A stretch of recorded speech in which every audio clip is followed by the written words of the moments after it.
Compte rendu de la deuxième réunion du Conseil de ministres.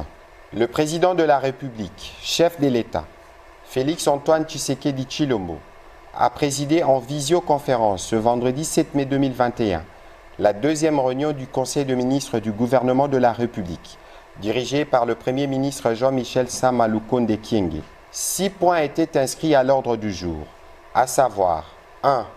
Communication du président de la République, chef de l'État. 2. Point d'orientation du Premier ministre chef du gouvernement. 3. Point d'information. 4.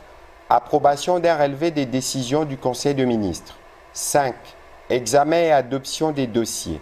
6. Examen et adoption de projets de texte. 1. De la communication du président de la République. La communication du président de la République a porté sur 3 points, à savoir 1.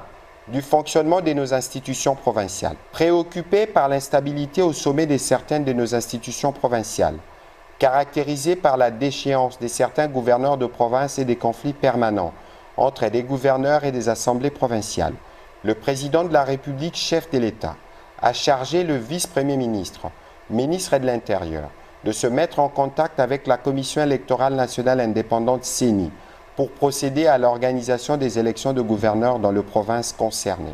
Il faudrait par la suite que le ministre de l'Intérieur organise des séminaires réunissant les assemblées provinciales ainsi que le gouverneur pour trouver un modus operandi qui apporte la stabilité dans nos provinces. 2. Au sujet de l'enseignement supérieur et universitaire.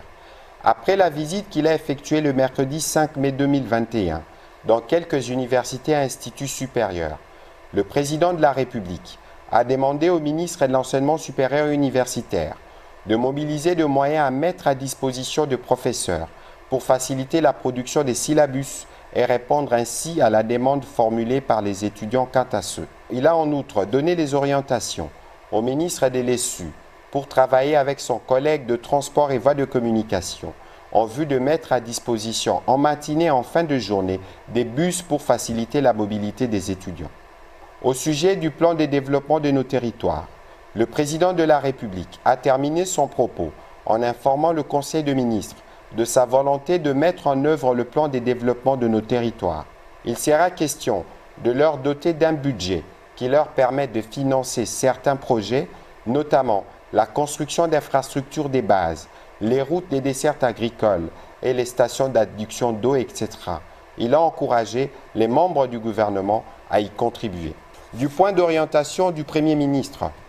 Au cours de cette deuxième réunion du Conseil de ministres, le Premier ministre Jean-Michel Sama Lukonde a donné les directives précises aux membres de son équipe quant au fonctionnement du gouvernement. Elles concernent la tenue des réunions, les délibérations au Conseil de ministres, le travail en commission, ainsi que la préparation des dossiers et projets de textes à soumettre aux instances gouvernementales. Il a rappelé au ministre la nécessité de respecter les règles de collégialité et de solidarité qui caractérisent le travail au sein de son cabinet. Par la même occasion, il a annoncé la tenue prochaine d'un séminaire gouvernemental qui permettra de renforcer la cohésion au sein de son équipe. Le Premier ministre a invité l'ensemble de son équipe gouvernementale à respecter les délais légaux de déclaration du patrimoine conformément à l'article 99 de notre Constitution. 3. Du point d'information. Le vice-premier ministre, ministre de l'Intérieur, a présenté les faits saillants de l'état du territoire national, tant sur le plan social que sécuritaire.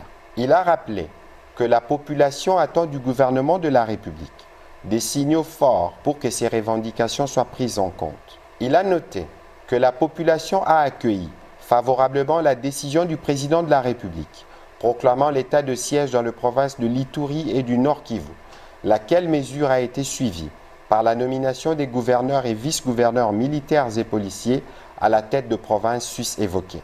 Le vice-premier ministre, ministre de l'Intérieur, a également noté le mécontentement des utilisateurs des réseaux de communication vis-à-vis des méthodes de prélèvement de faits des RAM initiées par l'autorité des régulations de postes et de télécommunications.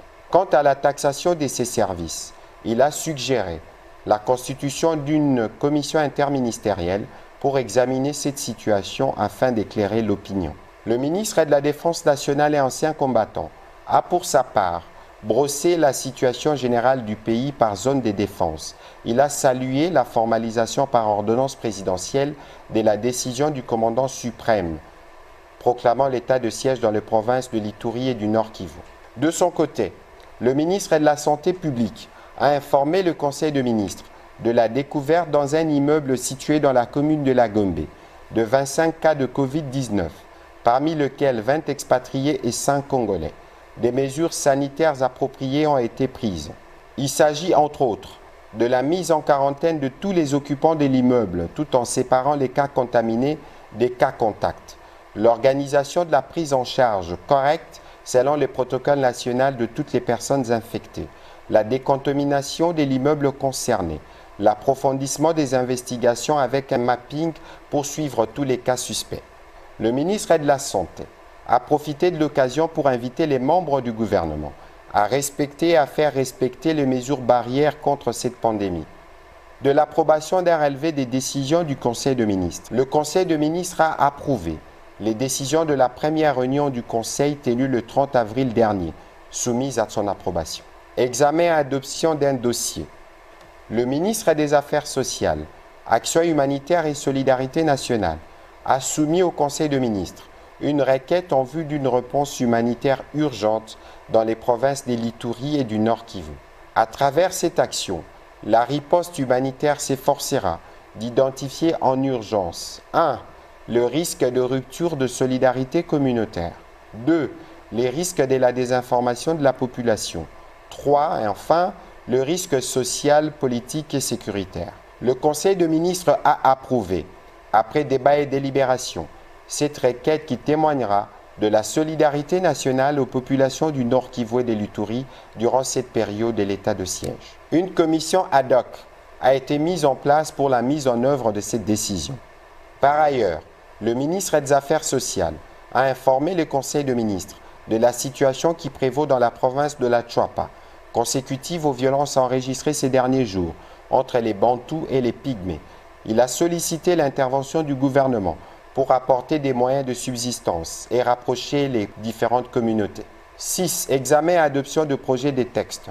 Le projet d'ordonnance rapportant l'ordonnance numéro 08/003 du 9 janvier 2008 implantant une cour militaire opérationnelle dans la province du Nord Kivu a été présenté au Conseil de ministres par la ministre d'État, ministre de la Justice et garde des Sceaux. Elle a sollicité son approbation en vue de se conformer à l'ordonnance du 3 mai 2021 portant proclamation de l'état de siège qui autorise les voies des recours. Celle-ci n'étant pas autorisée dans cette juridiction conformément à l'article 87 du Code judiciaire militaire. L'existence de cette juridiction devient donc incompatible avec les mesures pré-rappelées. Ce projet d'ordonnance a été adopté moyennant amendement. Pour sa part, le ministre de l'Industrie a présenté les projets de décrets portant approbation de la convention de collaboration signée entre le gouvernement de la République démocratique du Congo et la firme AVZ. Ensuite, il a présenté le projet d'un accord de collaboration entre le gouvernement et l'entreprise précitée. Ces deux